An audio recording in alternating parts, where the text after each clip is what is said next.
Hey Dad, what's a conspiracy? It's not often that a flat earth video really pisses me off. Daddy, chill. But today, we're going to take a look at a video I found this morning on the Globebusters channel, and it's from Kyle Adams, and the video is less about wild claims and more about a wild choice. This moron decided to use his own child to push easily debunked pseudoscientific nonsense like the idea that seeing bubbles in space proves NASA is lying. Now forget the science for just a moment. The fact that this adult thinks that putting a child front and center to parrot this garbage is a good idea is a real problem, and we need to talk about it. Shut up and sit down, you big bald f***. Please subscribe. Hey Dad, what's a conspiracy? That is a good question. Is it? Well, if you want my opinion, for what it's worth, it's a worrying question, not a good one. But before I show you why, today's video is sponsored by Fume. More people are moving away from vapor, over 500,000 actually, and now there's a new way to join them. This is Fume Zero, the brand new single-use flavoured air device. No nicotine, no vapor, no batteries, just clean plant-based flavour you can take anywhere. You literally pick it up, draw through your mouth and taste it. That's it. It's really simple. No charging, no setup, no stress. Just something that feels good to use with that same satisfying fidget design Fume is known for. And there are 6 delicious flavours to choose from.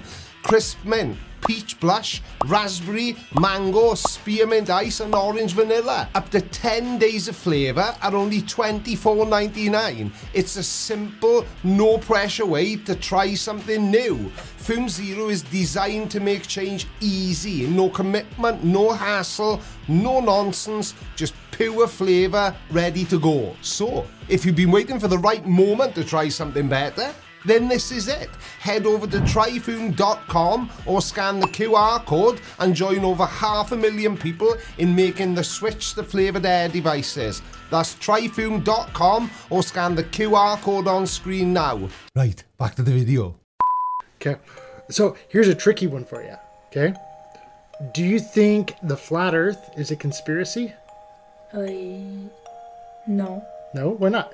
Because it's not breaking any law. It's not breaking any laws. It's not a conspiracy, right? It's not. Well, if that isn't cherry picking, I don't know what is. Yeah, by definition, a conspiracy is a secret plan by a group to do something unlawful or harmful. And I guarantee that teaching your child that the earth is flat is definitely harmful. Special Officer Dookie reporting. Flat earthers spend 95% of their time accusing NASA, scientists, pilots and teachers of being the biggest, most expensive, most destructive conspiracy in history, one that is unlawful, harmful and evil by their own measure, yet they want to wave their hands and say, oh, us, we are just harmless philosophical people. The sheer audacity of using a child to push this blatant goalpost shifting is 100% disgusting.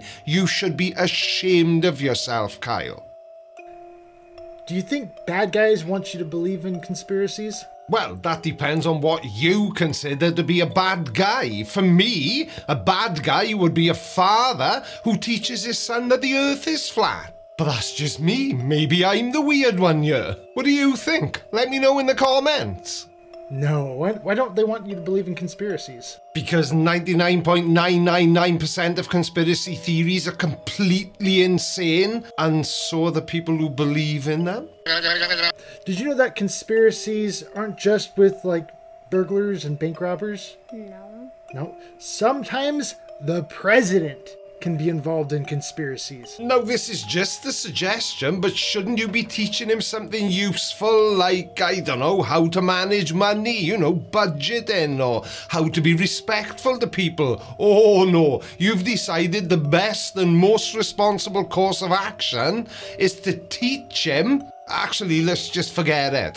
I don't think you are capable of teaching anyone anything useful. But that's right, kids. The scale is massive, the stakes are high, and the players are in the highest seats of power. Kyle needs the conspiracy to be this big and scary while he's explaining it to his son, because he's trying to explain the world's most successful long-running lie, the shape of the earth. Ooh. Except it isn't a lie, is it, you dipshit? Sometimes conspiracies are not just tiny little things, but they're big things that can involve a lot of people. Well, exactly. Conspiracies are big, scary things. They involve presidents and giant organizations. You'd need thousands of people involved to pull off the biggest lie in history, according to you, which is the globe. You call yourself a father and then you sit there and preach this to a child, having conveniently dismissed your own movement as harmless, non-law breaking. And these are the sorts of ideas that we're here to talk about. They're completely ridiculous. They want the drama of fighting a global conspiracy without any of the logical baggage, but you can't have it both ways, Kyle. It's either a harmless belief or it's a desperate fight against the most enormous, coordinated global crime in history. Which one is it? You don't know, do you? You just want your kids to repeat the same nonsense you do. Now, we've established Kyle's complete confusion over basic definitions, so let's get to the main event. So do you think it's pretty important to believe in conspiracies? Yeah. Yeah, it is. Kyle, you're really not very smart, are you? You've successfully manipulated the narrative from it's not a conspiracy because we don't break laws to it's our civic duty to believe in conspiracies to catch bad guys. And who are those bad guys? The criminal organization known as NASA. Kyle has successfully coached his child into believing their belief system is not only correct, but morally superior and a vital form of law enforcement. This is manipulative absurdity and a masterclass in behavioral conditioning, presented by the Flat Earth Institute of Science. Are you taking the piss? That's gotta be a joke, surely. You see, when a flat earther tells you that believing in conspiracies is important, they mean stop believing in actual science and start believing in our unverified claims. And speaking of unverified claims, let's finally jump ahead to Kyle's so-called proof that space is fake, which hinges entirely on No, I don't want to spoil it for you. International Space Station has taken an unexpected turn. The astronauts doing the spacewalks will now be wearing snorkels after the last astronaut who performed a spacewalk nearly drowned when his helmet filled with water. Let's get to... Now, before Kyle gives us his very smart reply and fills his son's head with... Well, Kyle's head is empty, so... Yeah, you can just fill in the blanks yourself. This is what actually happened. Water from the cooling tubes inside Luca Parmitano's spacesuit was leaking into his helmet, and he almost drowned.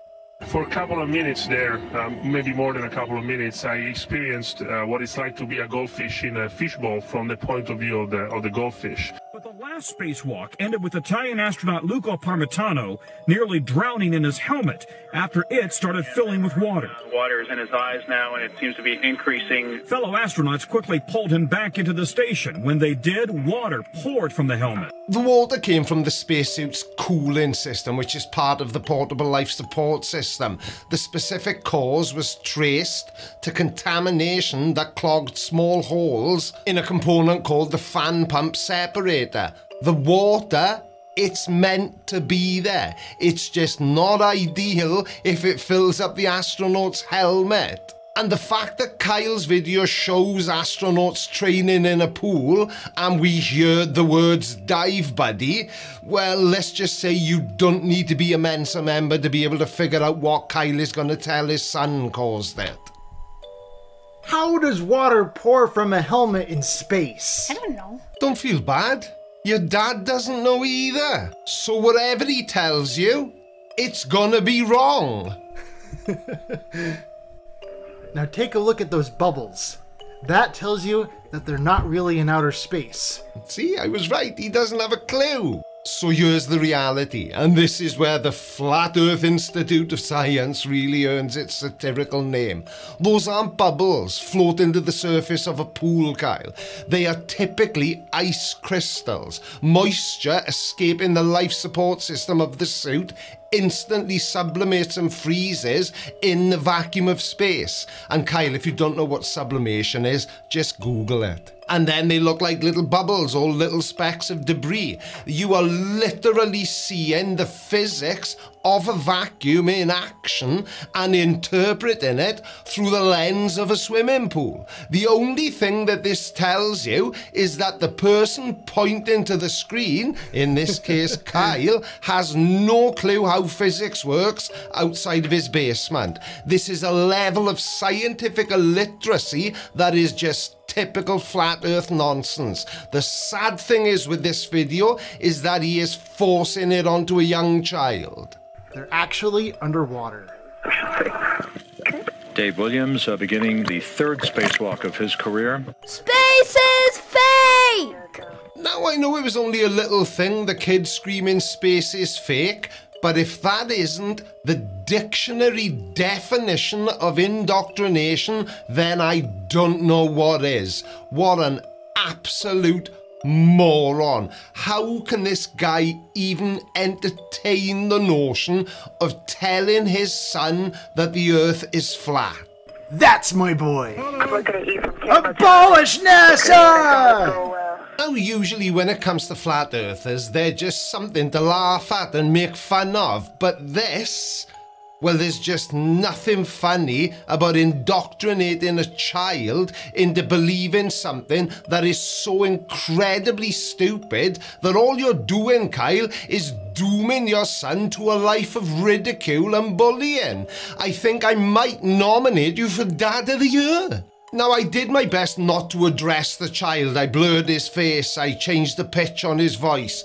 I tried not to go after him. He's a kid. He's only doing what his dad is telling him to do. Now, I've done something with this video that I've never done before, and that's shared a link to the original, which is in the description underneath the video. Now, you can't comment because Globebusters have turned the comments up. Hang on a second, I'll show you. There we are, this. Sorry, no comments on this one. This one is made for kids. You sick, twisted pieces of human garbage.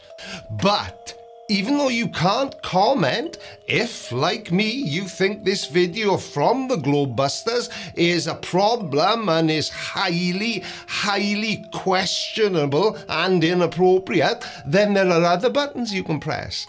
I can't remember what the button's called though, but I do remember it starts with an R, and then you have to type stuff out and then click send. Just quickly before you all go, huge thanks to Foom for sponsoring another video. Now you can try it for less than $25. But before you dash off, I've got a little CTA, or a call to action, as us cool YouTubers call it. Or the video essays, the videos I'm publishing on Friday, they're doing okay. The comments are overwhelmingly positive. People seem to be really enjoying them. The views are down, but it is a different style of content. So if you haven't tried them, maybe try one after you finish watching this video. They're brilliant, even if I do say so myself. The reason I bring it up is because this week, well, last week now, because it's Monday today, so it's the beginning of a new week, but last week we went live on Wednesday, Thursday, and Friday and showed you the entire process of making one of those videos, from refining the script